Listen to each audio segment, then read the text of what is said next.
once we return back to the school schedule in the fall, then we'll sign her back up for that. Cool. Trying to get him out and doing physical stuff this summer. See how that works out. Always have the best of intentions, and no matter what I plan for, it always goes a different way. I think that's life. Life is sideways. Yeah. Oh, hey, Anita. We got Anita already checking in with us. Hey. All right. Well, hey, guys. Welcome to another episode of Spilling Ink. We are the talk show that takes you behind the book to meet the authors and professionals in the publishing industry. And we got a blast from the past for you this week. I'm excited. I'm excited to have you back, Thomas. I've been buzzing. It's 1 a.m. and normally I am like asleep by now, literally. But I've been ready all day. I woke up at like 8 a.m. and I've been up since then. And I've had some energy drinks, so I'm ready. Yay! I've got some scotch, so I'm doubly ready. We're all good. All right. And Jane, you're back this week. I know you were out last week. Yep. How's it going? Back with shorter hair. Beautiful. It's not doing what I wanted to do today, so it's like, okay. You look good though. Thank you. All right. So what are we talking about today, guys? Any ideas? Whatever you want. You're the host. Don't leave me in charge, because I'm the evil overlord here. Before we went live, we were talking about formatting tools and ones that we recently started using, and I've been messing around with it today since I finished the first draft of one of my books. So yay, time to play on excellent formatting documents. Well, we should talk about that because it is a brand new tool, and I think it's one that's going to be very, very helpful to the indie community. Yes. It's Atticus, if people are wondering. Both Thomas and I have recently gotten this and been playing with it, and I'm finding some challenges, but I don't know if that's because of my internet hookup, because I'm having some challenges with that lately, or not, but it seems to be promising. Yeah, I really like it. Hi Matthew, by the way. I find that I've only had one issue with it so far, where because I edit in multiple places, I did about 4 hours of formatting across an entire novel, logged in on another place, and then went back to it in the first place, and it was all gone. All the editing was gone. Ooh, so I contacted their support, and they said that I need to make sure I log out in both places, basically, and then before you sync up. Okay. Yeah. Okay. So it's all good. Syncing issues can always be a problem. So we should probably tell them where to find Atticus, because that's kind of important if they wanted to check it out. We'll definitely put the link in the show notes below after the show. But I just switched it. It's okay. Yeah. So somebody mentioned it in one of the other shows I was on, and I was like, oh, I'll go check it out. And I was looking at it, and I'm like, oh, this is kind of neat features. And I'm like, and then I got in it and found some challenges. But for formatting, I think I'm going to love it once I get the hang of it. Yeah. Much more than what's the other thing that we had been using, the publisher Affinity Publisher. Yeah, that's more for print formatting. I don't believe they have yet figured out how to export it into an EPUB. Yeah, that one I haven't been able to figure it out. It's got too many details, and I'm a word girl, so all of the details kind of confuse the shit out of me. That one's more like an InDesign clone. It does function a lot like InDesign. So if you're used to using InDesign, then Affinity Publisher would definitely be something that you could work with. But it doesn't as of now, and don't quote me on this forever, but I don't believe they have the export to EPUB, which you need to do the ebook conversion. Right. Yeah. So I found Atticus through, I was talking to an author friend of mine, Rance D. Denton, about what he uses. And he uses Vellum. but Vellum is Mac only, and I Mhm. don't have a Mac. Mhm. So I was looking for Vellum alternatives basically, and I got shown Atticus by the internet.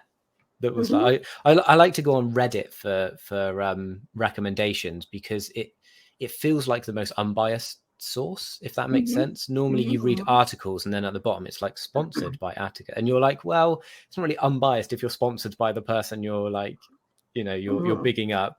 So I do like to go on Reddit when I'm looking at reviews, because I do feel like that is genuinely people going, yeah, I use this and I like it. So Have you heard this thing where because Google searches have become really weird lately, where if you actually add the word Reddit to the end of your Google search, you tend to get better results, even if you're not Yes. going to Reddit. Yes, I do it every time. I do it. Yeah. Oh, So I type okay. in like Vellum alternatives Reddit, and there's a thread that will come up, and literally the thread will be someone asking, are there any good alternatives for Vellum?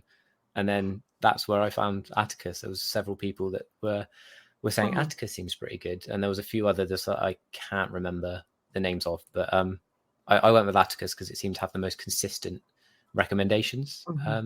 So I went with it. And it Hey, Lily. also seems to be compatible with a lot of things that we use. They're Word compatible, which is great because I do everything in Word.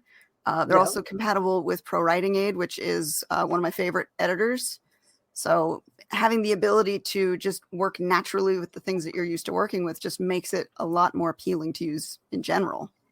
Right. But But I've gotten really good at Word. The only thing is Word doesn't necessarily have all the bells and whistles, in a valid way that helps. Like, when you want to do the drop caps, Katie's heard me say this, and there's a open quotes at the beginning of the thing. The open quotes is the drop cap, not the open quote in the letter.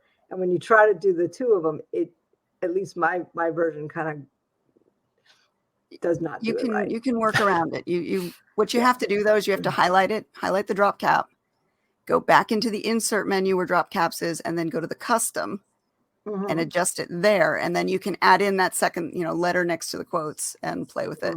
But most people don't know to do that. So it's not intuitive and it becomes just a headache. My advanced doesn't allow that. I might not have well, I've got Office 365. It should have it then. I should have it. But yeah. Or so, I don't know, maybe an old computer. But again, it's not intuitive the way they set it up. So then you have to struggle to figure out what to do. Exactly. Atticus does it for me. Yes. Just click the drop cap tick box. Yep, and then exactly. I do like that. And then that's the thing. Anything that makes life easier and takes less time. Okay, let's do this because it's already very time consuming as it is. Yeah. And we talked before, time is money when it comes to, the indie lifestyle. We have to either schedule the time to do something, learn the skill to do something, or pay somebody else who has the skill to do it. So, if you can find a program that can handle most of that for you with less time, it becomes cost effective to use it. Yeah, 100%. That was one of my main driving points behind buying Atticus, was I might be able to save money on, and I'm going to get crucified by the writing community for saying this, I might be able to save money on a certain tier of editing. I'm not going to say editors in general because, editors are necessary and wonderful.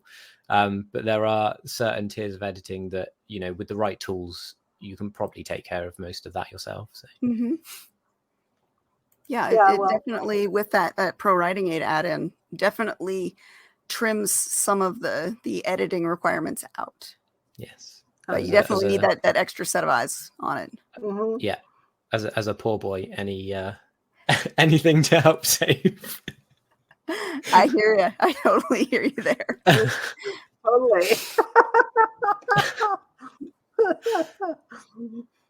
What are we're starting problems in the chat already. Yes, how dare you? Hi, Esty. Well, finding the tools to make your manuscript as clean as you possibly can make it before your editor gets a hold of it makes their life easier too. Right. So. And editors are human. So the less little nitpicky stuff that they are required to find, the better they are at seeing what else is there. You can only, do so much. We're only human. And when some things get missed because there's just an overwhelming amount of things to fix, those little things that slip through are really frustrating. Mm-hmm. Right. And I agree with Anita. The best proofreading tool is reading out loud. 100%. You catch so much when you read it, because when you're reading in your head, you go really quickly, and your brain, like you've said, Katie, that you know what you mean to say. You fill it. You fill in the blanks. 100%. By reading it out loud, you're like, oh, there shouldn't be two the's there. I read it in a different format. Ooh, so yes, I do Word. I send it to my Kindle when I'm done. So my first pass is done on the Kindle with all my Kindle notes. So I make, all these notes in my Kindle and editing things that I go back and I have to find and clean up that way. And I see more that way than I do just looking at the Word document. Yeah. Different format, because it changes how it looks. You're used to seeing it one way. And again, your brain puts the filter on. And if you see it in a different, font, Ooh, that's not what I meant to say. It's like, whoa. Yeah. Best proofreading is to let me read the third book. That's how you know you've got something good, when people are telling you they want to read it. Oscar's been waiting for a while for the third one. So, well, for all of our audience members who weren't there for the last time you were on Spilling Ink, tell us a little bit about the world that you've created. So my world, the universe is called the World of Naeisus, and my first trilogy in that world is the Age of Reckoning. So far, volume 1 and 2 have been published. They are currently unavailable because I have decided to take the indie road. So only like 5 years. So I was with an indie publisher, and then I decided to take the reins back for myself. They taught me a lot. I feel like I was ready to take the next step. So I went, reclaimed the rights for myself, and as a result, obviously the books aren't available anymore. So I have reformatted number 1 and number 2, given them a little tweak, not story wise, but more just words here and there, where I didn't feel like, with the stuff I've learned over the past 6 years, I think, since I started, certain words had more or less of an impact than I wanted them to have. So I changed a few things here and there, and the whole reading of it should be much smoother now. So they never quite released the third book, although it is done and pretty much ready. So yeah, the whole world itself it's a dark fantasy. It's set on the planet of Naeisus, and there are 5 unique races. There's humans. There are Forsaken, which are humans that have fought the goddess of death and have managed to reclaim their souls, but they're not quite human. There are Wolverine, which evolved from wolves, basically, but they're sort of intelligent and they have their own society. There are Marusai, which are amphibious, and there are Corcrenus, which are a bit mysterious. During the first book, some people think they're extinct, some people don't really hear much about them. I'll leave it up to you to decide whether they come back or not to read it. But yeah, it's just a dark fantasy. There's a war for these 6 crystal shards that, when assembled, make a crystal, and it's a crystal from the gods, the holder of which can shape the world to however they want it. It contains immense power. And on their own, the shards contain quite a lot of power, but nothing compared to like the completed crystal. So every race is basically trying to get hold of all 6 shards so they can have the power for themselves. And the story starts with the king of the humans chatting to his children, and his son puts an idea in his head about like why everyone's fighting all the time, why there has to be war, why is everyone so greedy, like why can't we just share the power? That resonates with the king. He's a really he's lawful good, very on the best end of the good spectrum, and he takes his son's words to heart, and he thinks, yeah, why can't we share the power? So he sets out on a quest to ally the world, which may or may not go his way. Yeah, that's a brief rundown. I like that. I like that. like the noble quest aspect of it, but Yes. you cringe because oh, that's not how it works. It's never how that works. Yeah, you've got someone lawful good. It always works out well for them, right? Right. Every yes, story. Right. Yes. You gotta have a little chaos in there and a little bit of the evil side to make it work. It can never be I have perfectly lawful good. chaos. Hey, Jess. And then gets And then murdered. gets murdered. It's normally what happens to lawful goods. Oh, but we love them though. Heart of gold. You want to see them succeed. Yeah, you root for them, don't you? Yeah. Yes. I do have the chaos sprinkled in though. My favorite character is Captain Levana. She is the captain of the Forsaken troops. She's about 600 years old. And she, if I had to align her on the alignment chart, she is chaotic evil / chaotic neutral. She just loves chaos for fun. Okay. That's her Now, remit. which is your favorite race? I love the Forsaken. Okay. I love them. They're the most fun to write. They're the most mysterious. There's a lot more to them than meets the eye. A lot of the world hate them, think they're corrupt. The reader will probably think they're corrupt. But there's some nuances that might make you think, are they? Or is that just how the world perceives them? I like that. Yeah. There's a lot of the subtle, do we feel this way about this race just because that's how we're told to feel about them? Mm-hmm. So yeah, I've included a lot of that, and that's why they're my favorite. I think I've added a lot more subtlety to them than I have the others. The others are pretty much sort of you get what you see. So. Now, does the story follow just the king's point of view, or does it follow the different races with a key character in each? Yeah, so I don't really have a main character or characters. I have characters that the story focuses on, but the protagonists are the races themselves, I guess. So yeah, each race does have a few key members, but I don't believe in plot armor, so those key members change quite frequently. But there's this, because I mean, in real life, there's no plot armor, is there? You read any history book, and there's no such thing as plot armor. So I wanted to keep that as real to my book as possible. So yeah, I love that because that gives it a real feel. You make it feel like it's a story that you can immerse yourself into, that has real people from different perspectives, that you can find the one you like, find the one you resonate with. Yeah. And I feel like I have a character for everyone in there. Again, like I said, my favorite is Captain Levana. From my readers, they all hate her. I think I'm alone in being that she's my favorite one. But it's so fun to write. I think that's where it stems from. Yes. It's always fun to write a bad character, right? Because a good character does what you expect them to do. They will pick the righteous moral path every time, and it's a bit predictable. Whereas the bad characters, what are they going to do next? Who knows? They keep you guessing. Especially a chaotic bad character. Oh yeah, for sure. You'll expect them to do the worst thing, and then they'll be like, "Nah, can't be bothered with that," and then they're gone. You're like, "What?" Love it. So much fun. I don't even know what she's going to do next. That's how good she is. Like, I put myself.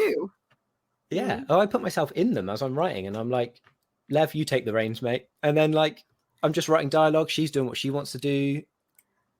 So, Oscar likes Lev. Character's amazing. Not my fave. See, she's my favorite. Okay. Who's your favorite? Yeah, question for the audience. Post your favorite character. So now you're up to book 3. You said book 3 is finished. Yes. Is there going to be more in this world, or are you planning an end for this series? So there's going to be way more. Yes. I'm building tall, not wide, which is probably a mistake, but I'm invested, so it's going to happen. So this trilogy is the Age of Reckoning trilogy. After that, there's going to be another series. I don't know how long, but I would like it so you don't have to read the Age of Reckoning to read the next one. They're kind of independent from each other. I've planned it all out completely. I've not started writing it yet. but it's going to start about 60 to 70 years after the Age of Reckoning finishes. And then already in my head, already planned out, is the series after that. So Yep. there is a lot, and it's I've kind of decided recently, so this is an exclusive for Spilling Ink, right? I've decided Yes. recently that these, let's say they're a trilogy each. I don't know how long they're going to be, but these three trilogies are going to be one big overarching story that you're going to get bits from each one. You're not going to have to read the Age of Reckoning and then the next one and then the next one. You can read them in any order. You can read them one at a time, but the whole thing will be the Aerith trilogy, I think, of series or whatever. I don't know words. I'm only a writer. I'm not a speaker. That's cool. So now, if you have everything planned out, would it be safe to say that you are a plotter, or are you general idea, mostly pantser? I think I'm a plantser. So my entire outline for the next trilogy is like 1 page long. So it's just bullet point, bullet point, bullet point, bullet point. And then I'm like, right, let's get into it and see what the characters do. My original plan, I still have the original plan for the Age of Reckoning.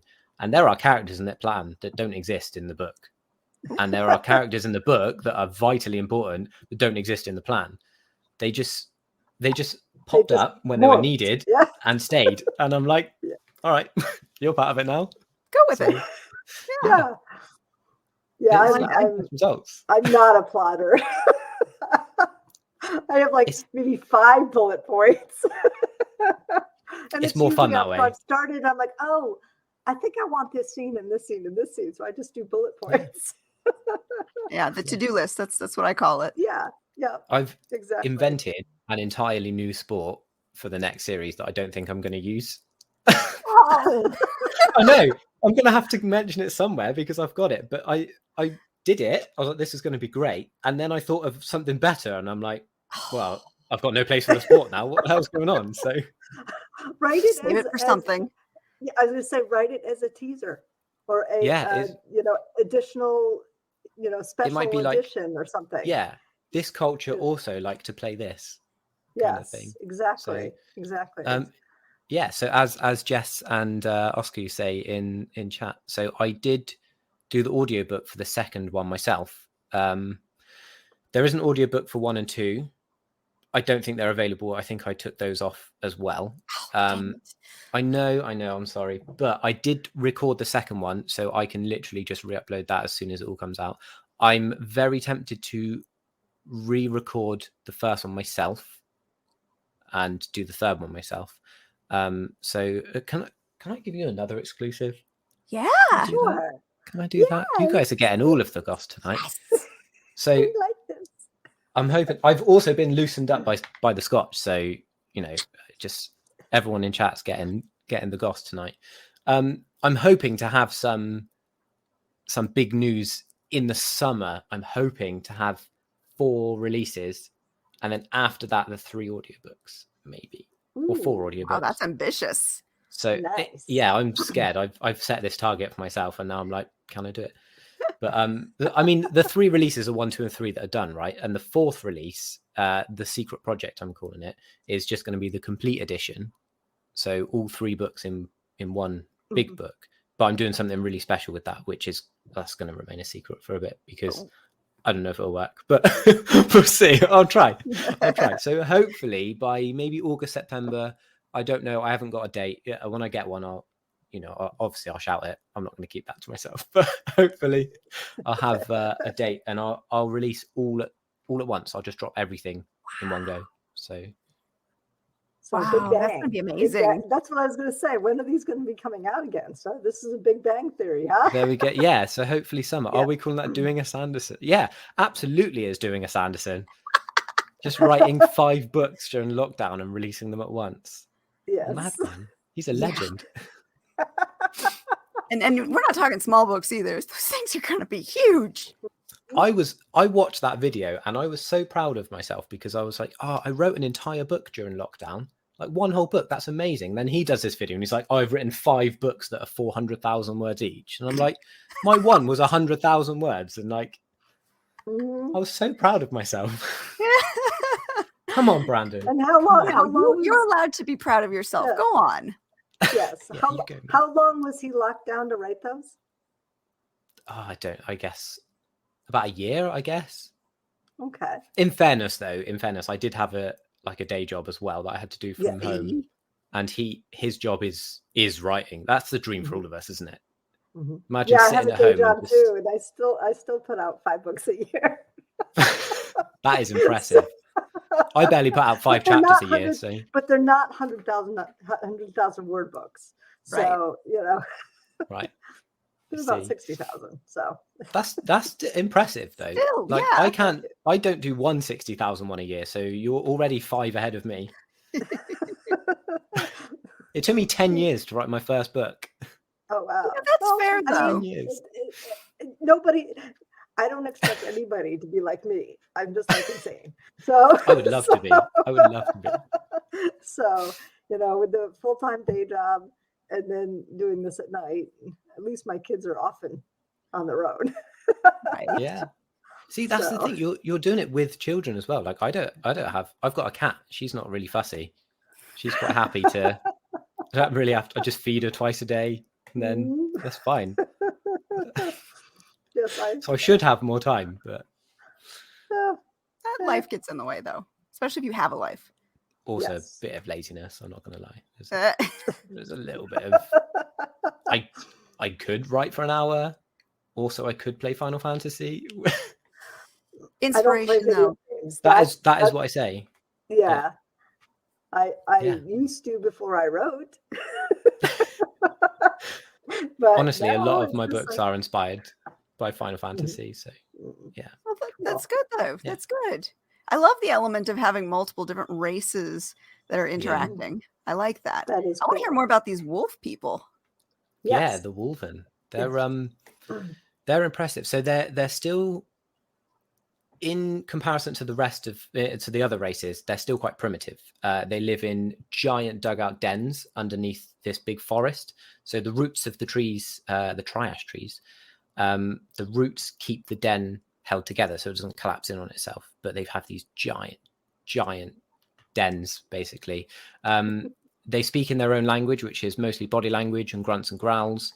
The leader, which is called the Ulf, which, fun fact, Norwegian word for wolf, is often the strongest. They decide who's going to be their leader by if you can kill the leader, you are the leader.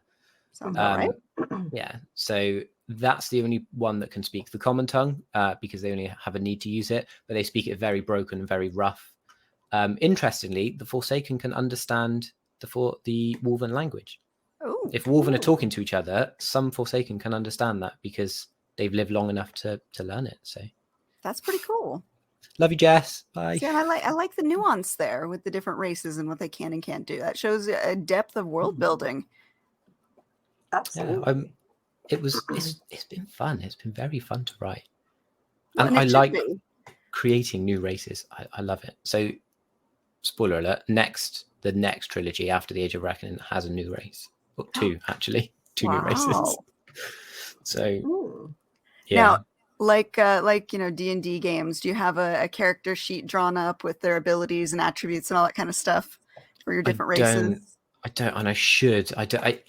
It's locked in my head. Like, so I know it as well as I know, like, Lord of the Rings, like I know what the hobbits do and are, and I know what the elves do and are. I know the dwarves and everything like that. So I know my own races like that, and I probably should write it down.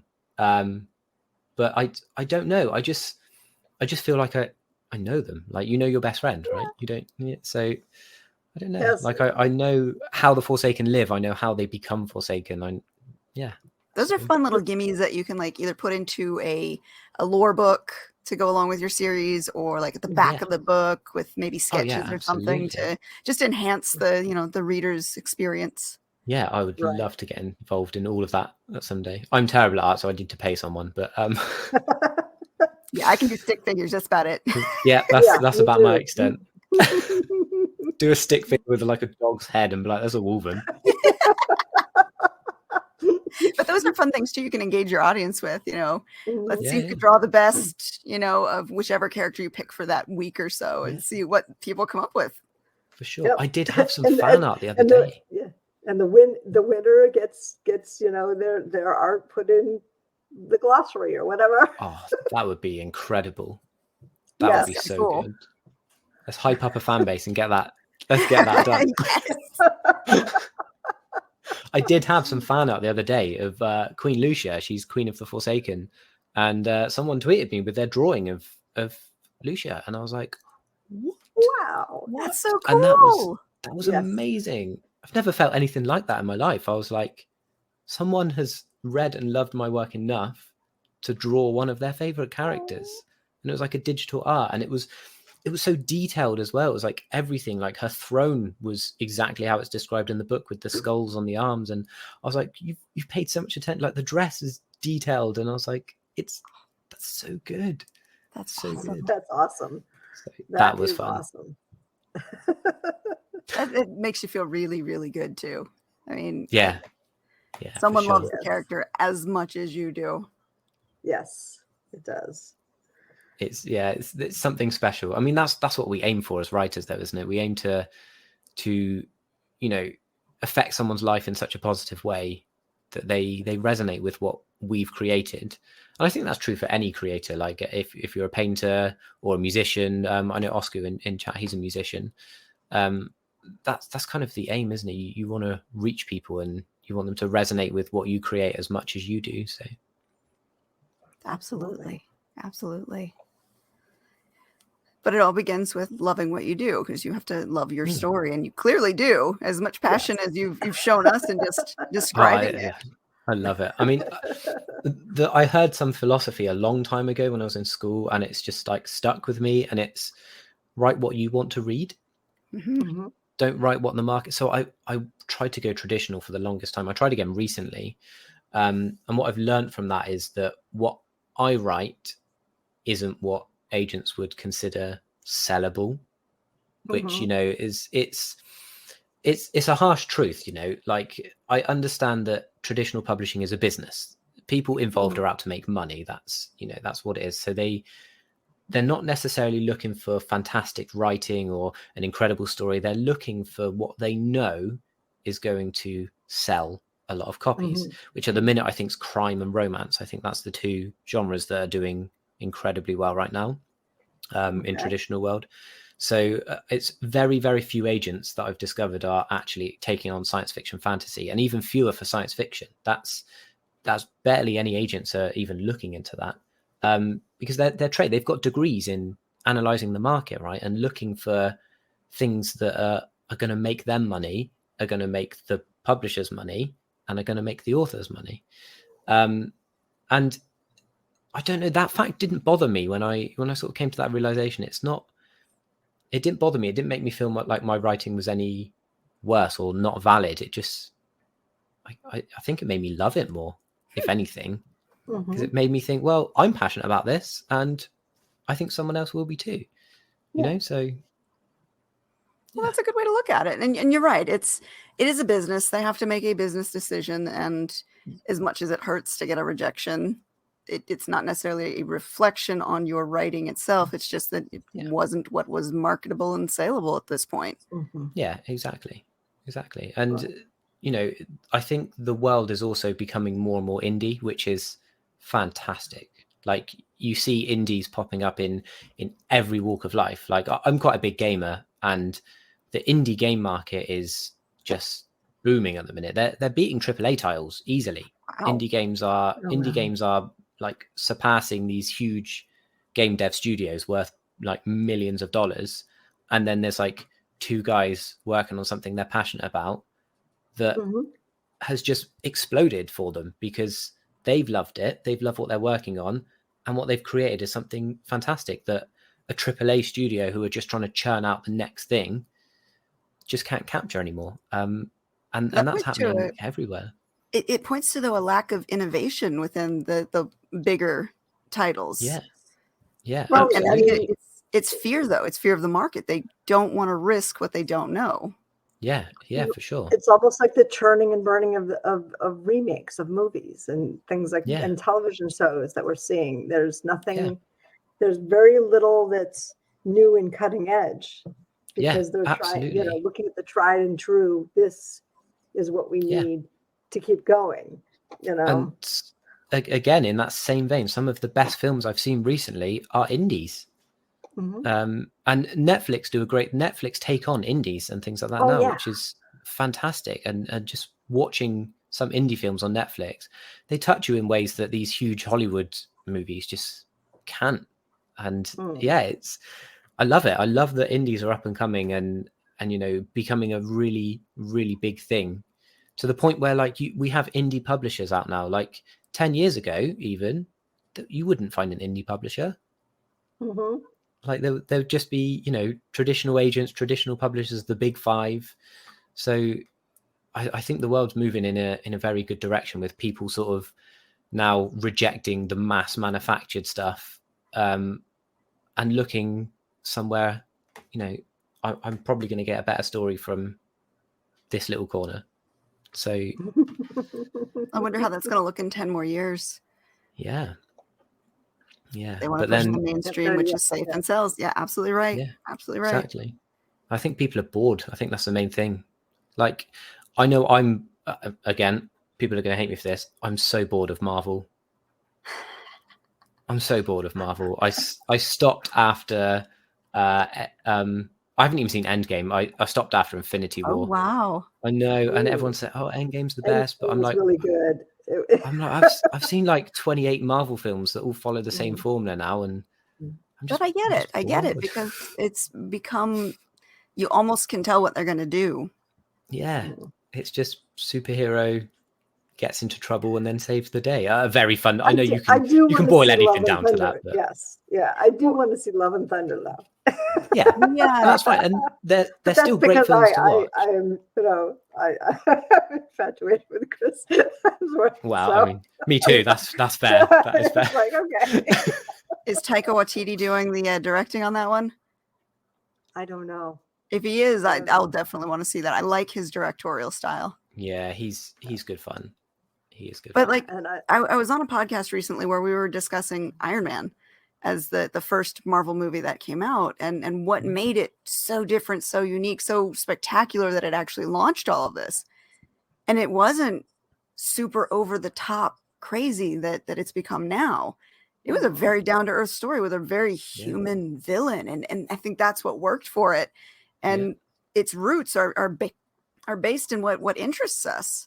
And it's grown a lot, and yes, they've gone super fantastical now, and it may feel almost cookie cutter at this point, but it did have a good, strong base that worked. It really resonated. And from a genre of film that, you kind of think it's forgettable sometimes. Yeah, 100%. A friend and I were discussing on the topic of movies the other day. Has there been anything quite like Lord of the Rings since Lord of the Rings? Ooh, they've tried. I can't think of another high fantasy that has been, pretty well loved. I'm not saying it has to beat or be on the same par as Lord of the Rings, but something that's in the same vein, like a high fantasy. Like you said, I know they've. I've not tried Wheel of Time yet, but I know Sanderson's a producer on that, isn't he? So yeah, he finished the series, and I know that one was huge. I have not read all the books for that one. I'm trying to think what came out after, Lord of the Rings that would be as big, and that's the only one that's coming to mind right now. Yeah, I know they did. They tried. Yeah, they tried the Shannara Chronicles, which didn't really work out. They tried. What was that one? It's called the Lost Crystal or something like that. The Dark Crystal? The Dark Crystal, that's it. Oh yeah, that didn't go very well. I know they tried that because it was a continuation from the original, wasn't it? Yeah, I didn't like it. It was the nostalgia was cute, but the story didn't work. So yeah, I wasn't a fan. So I don't know. Is there a niche for any moviegoers if you have a huge budget to pull off all those fantasy effects. Well, I think Game of Thrones series, had that one not tanked the last season, that one was a contender. Yeah, it was all right. But it was the fault of one, the author never finished the series. Yeah.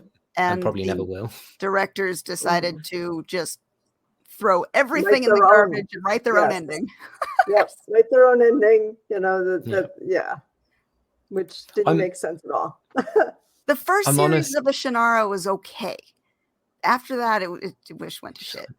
Oh, that's so upsetting, though. And I think there's a lot of people are trying too hard with series at the minute because, again, from a money standpoint, a series is going to make you more money, right?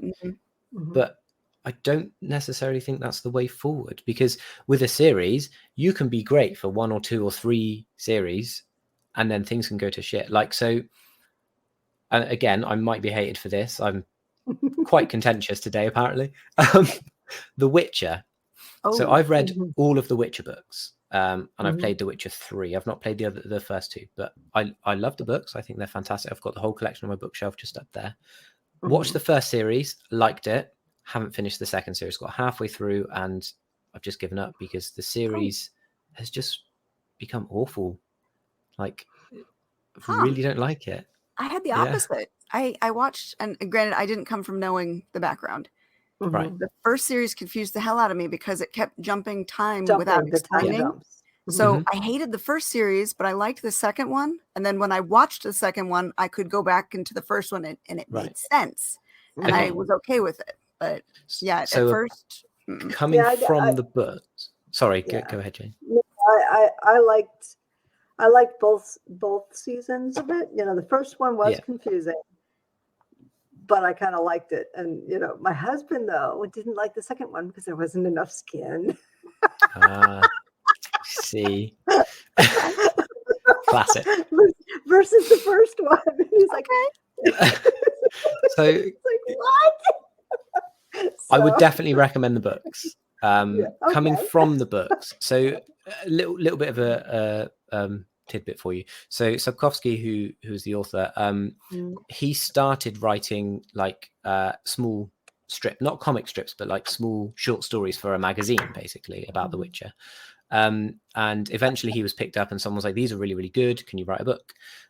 So the first 2 books in the Witcher series, there's 8 books. The first 2 are those short stories compiled together.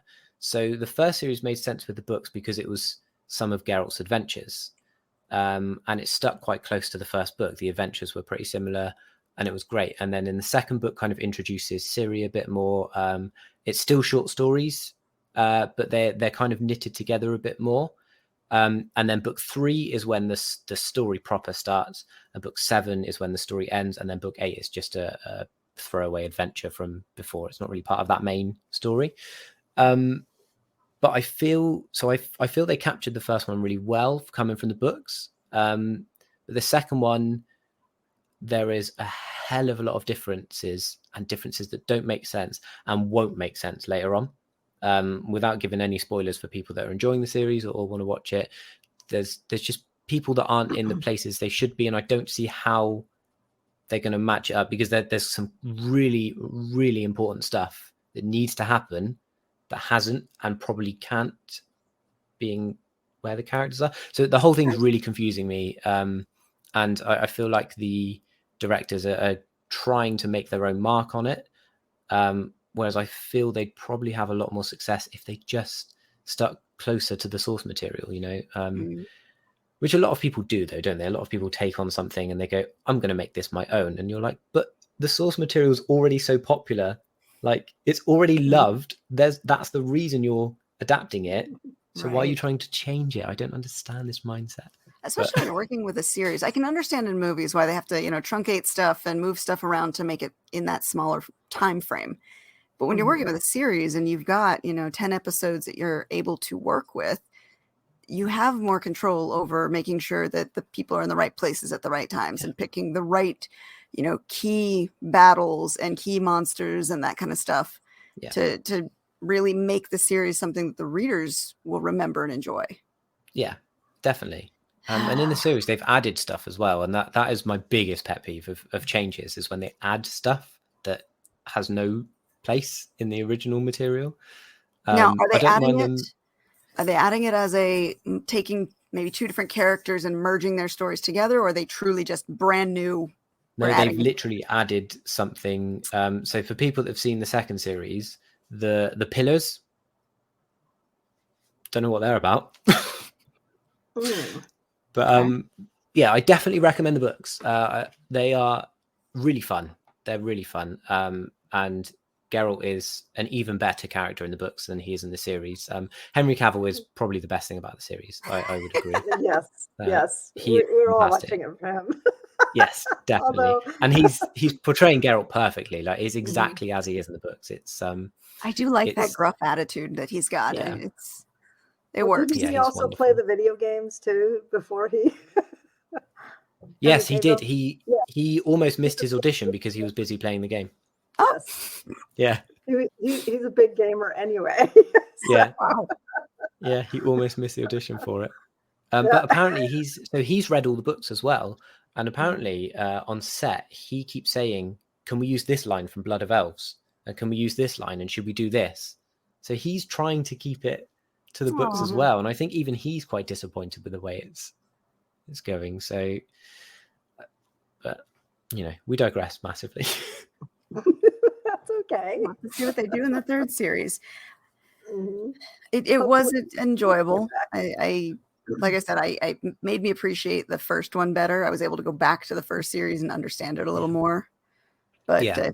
if it's diverging that much, who knows how they're going to Yeah. take it forward. Yeah, I would 100% recommend the books. Maybe before the third series comes out, just whack them on your to be read, and they're not very long. I've literally got one here, so they are all roughly the same length, and it's that. Okay. Like that's the first book, so they're not long reads. You can Well, like- crack through it in a like- couple of days. Like how many So- pages? It's about 300-ish. Yeah, I was gonna say 280. 280 to 300. That looks like Yeah, perfect. I'm like, so I was looking at that going, I don't think it's about that. The biggest one in the series is not quite double this, Okay. so they're all fairly short, which is it's great. It's great to read. But yeah, there's 8 of them. But if you just want the main story, you only need to read the first 7. Don't worry about number 8. But yeah, they are good. They're definitely good. Any other series that come close? Because that's a good question about Lord of the Rings being the big one. They got all the budget, all the it was so Yeah. magical. Yeah. That on film. The books were amazing. I've read all the books. yeah, I yeah. really enjoyed them. I found them really hard to get through. I thought they were great, but they were very, very hard to read.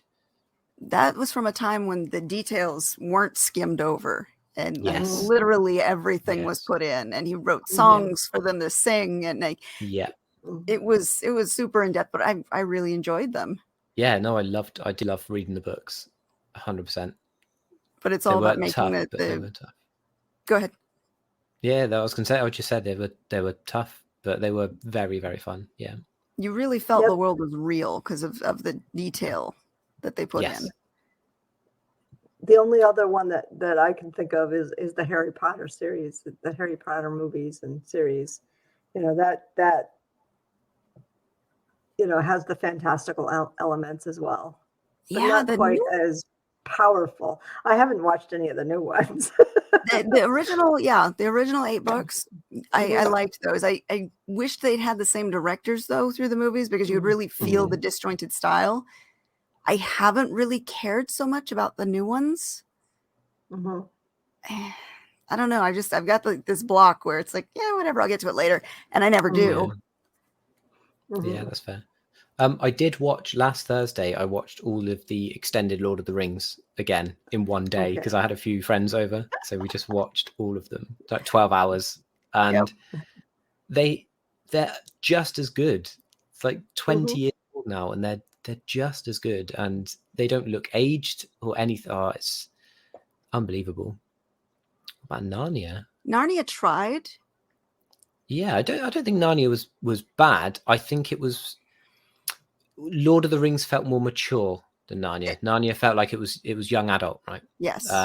For sort of age maybe 14 to 20, whereas Lord of the Rings was definitely sort of 18 plus. So I think there was the difference there. It was Lord of the Rings was more gritty. Narnia was more fantastical. Both great, both absolutely great. Narnia was fantastic. I did like Narnia a lot. I liked the first two. Once we Yes. got past Caspian, it was the Dawn Treader didn't have the same feel as the first two videos. I don't think I've seen that one. I've seen the first two. I don't think I've seen the Prince Caspian. Is Prince Caspian the third one or second No, one? that was the second one. Second one. So I have seen that one. And I've seen the first one. So I haven't seen any beyond Yeah, the that. Dawn Treader was the third. Right. Yeah, I haven't seen that one. But again, that was another series that changed things around. I don't know if the directors were the same, but they also kept reducing people. And I know it works with the books. You know, the older siblings didn't get to join in. But again, when you pull your core cast out and you're also making changes visually, it doesn't feel cohesive. Yeah. Oh, we got one vote for the Dawn Treader. Dawn Treader is my favorite of the books. There we go. There is more than two. There was more than two movies made. But again, I've not read the Narnia books, and we all know let's not beat around the bush. Books are better than the films, right? Always. In almost every Absolutely. case. The source material is always better than the adaptation. I'm trying to think of an example where I think the best adaptations are Lord of the Rings. They're very, very, very close to the original material, and a lot of the Stephen King adaptations, like Shawshank, is incredible. Oh yeah, Shawshank Redemption. Yeah, so good. And Pet Sematary, that's very close. The original one or the remake? The original. Yes. Okay. The original one. Yeah, I've not seen the remake. I'm too scared to watch the remake because I liked the original. Cujo, they ended it differently. I haven't seen Cujo. That one scared the crap out of me. Yeah, I did like It Chapter 1 and 2 as well. Although that was quite different from the source material, especially Chapter 2. But I did enjoy them. Firestarter was actually close to the book. The original Firestarter with Drew Barrymore. Am I imagining this, or does Stephen King get quite closely involved with the adaptation projects? I think for the most part he does. I think he does. I think he stays pretty close to everything, doesn't he? I think so. I think he wants to have a say in how his stuff is portrayed. Yeah, I mean the body. Yeah, he does. I mean, was a great adaptation in Stand By Me. You know, so that was a good. He has a cameo in It Chapter 2, doesn't he? He's the shop owner when they go in looking for the bike. He has a cameo in a couple of them, but I don't know. Yeah, I didn't see the remakes of it.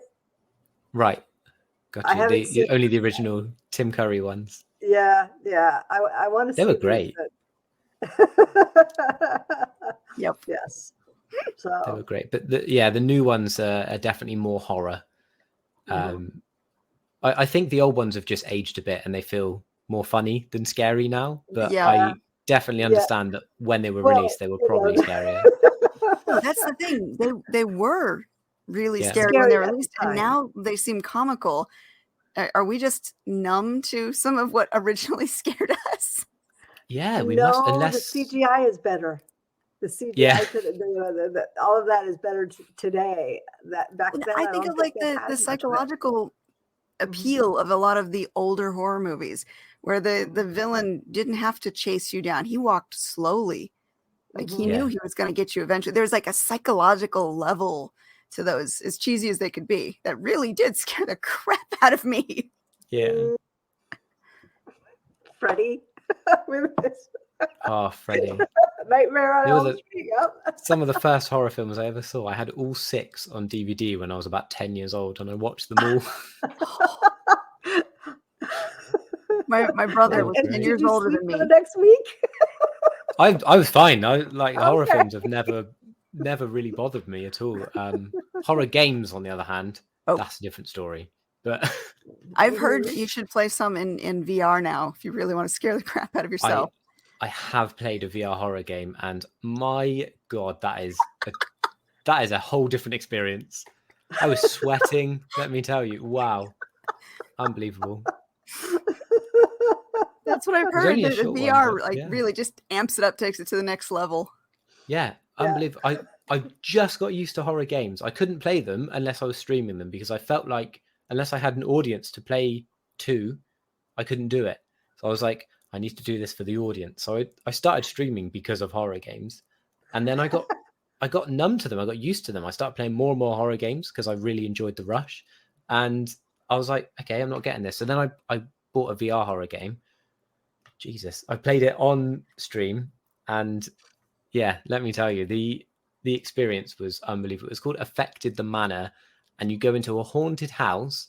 It took me 3 attempts to get into the house. You start in the garden and you have to walk in the house. The first attempt, I got in the garden, looked around, turned the headset off. A few days later, I tried again, got up to the front door, opened the door, and a gust of wind like blows past, turned the headset off. Third attempt, I got into the house, was looking around. There's a statue of a little girl covering her eyes in the corner, turned the headset off. Fourth attempt, I made it through the whole game, but it was a terrifying experience. And I would do it again. With somebody covering their face, I immediately think of the Weeping Angels from Doctor Who. That's what I thought. I thought the moment I look away from her and then look back, she's going to be gone. And she's going to appear somewhere behind me. So I turned it off. And but I did eventually complete it. And it was about an hour, I think. And it was terrifying. I was in cold sweats the whole time. And I would absolutely do it again. I saw one of my friends videotaped her sister with a VR thing on, and it was a roller coaster thing. She actually fell down on the ground. Oh no! Because she couldn't deal with it. They're mind blowing. So funny to watch. Oh. It's awful, but it was funny because she like threw herself on the ground. It is funny to watch people play it. It really is. It really is so funny. And I would get hurt. It's such an unbelievable technology, though. It really is. It's mind blowing when you're in it. You're like, what is this? This is like real life, but not real life. Is that where we're headed? Maybe. I hope not. Maybe. Ready Player One becoming a reality. Maybe we're in one right now. Who knows? Ooh. Wait, I want to change the settings then, damn it. Yeah. Yeah. Why is it so boring? There's the menu screen. You just spit her water all over it. All right, well, we're coming up to the end of our hour here. So before we let you go, Thomas, because I know you're probably really, really sleepy. It's really late out there. I'm still buzzing. I'll be honest. Good. I'm going to be lying awake for the next hour just thinking of VR horror. Well, hopefully you don't have nightmares. But real quick, for everyone who's just popped in, because it looks like we have a couple more people viewing right now, let everyone know where they can find you and when to expect the new releases. Yeah, so you can find me on most social media platforms. I'm on Facebook, Twitter mainly, Instagram, and I have my own website. It's all like @/Naeisus, which is Naeisus. My website is naeisus.com, naeisus.com. And all of my social links are literally up there on the top of the website. And the releases, hopefully, fingers crossed, but please don't quote me because you'll be very angry at me if you do. Summer. I'm hoping to release 4 books in one go in summer. So keep an eye on my socials, on my website, if you're interested in dark fantasy. Hopefully I'll have something for you then. All right. And we will make sure to put that in the show notes. Give us about 10 minutes after the show's done to get that all uploaded. That way you can find Thomas and visit him on social media and find out about his books. And Jane, how about you? Anything new to report before we go? I finished Youngblood today. Hold on. Bless you. That came out of nowhere. I finished Youngblood today, so the first draft is done. That's coming out on June 1st. and I'm working on Crooked Mind, which is coming out in July. So Okay. these are the prequel and the second book in the Shades of Night series, and Wicked Heart is out now. All right. So we And know it you're is a always dark busy. urban fantasy. All right. Well, thank you guys for hanging out with us. We will be back again soon with some more authors to introduce you to and some more fun conversation. See you next time, guys. Thank you for having me.